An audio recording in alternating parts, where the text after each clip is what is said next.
ശബരിമല നിത്യപൂജ അഴിമതിയിൽ സ്വർണ്ണക്കൊള്ളക്കേസിൽ പ്രതിയായ മുരാരി ബാബു ഉൾപ്പെടെയുള്ളവർക്ക് പങ്കെന്ന് സംശയിക്കുന്നതായി വിജിലൻസ്. സ്വർണ്ണക്കൊള്ളക്കേസിൽ പ്രതികളായ അഡ്മിനിസ്ട്രേറ്റീവ് എക്സിക്യൂട്ടീവ് ഓഫീസർമാർ അഴിമതിക്ക് തുടക്കമിട്ടെന്നും ഇതിന്റെ ചുവട് പിടിച്ചാണ് ക്രമക്കേട് തുടരുന്നതെന്നും വിജിലൻസ് റിപ്പോർട്ടിന്റെ പകർപ്പ് ന്യൂസ് മലയാളത്തിന്.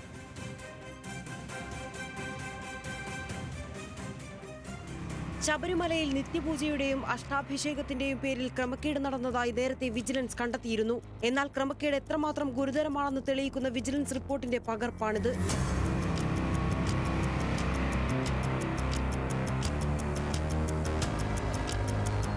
ലക്ഷങ്ങളുടെ തട്ടിപ്പാണ് നിത്യപൂജയുടെ പേരിൽ ശബരിമലയിൽ നടന്നത്.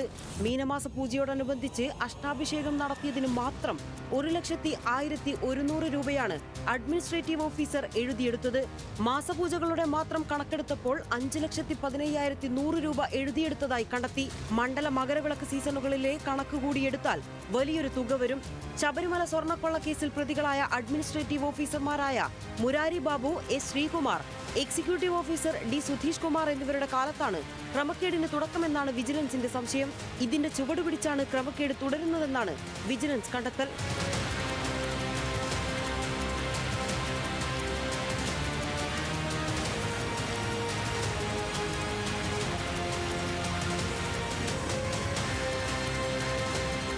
സന്നിധാനത്ത് നിത്യപൂജയ്ക്ക് വേണ്ടി സുനിൽകുമാർ എന്ന സുനിൽ സ്വാമിയാണ് സാധനങ്ങൾ വാങ്ങി നൽകുന്നത്.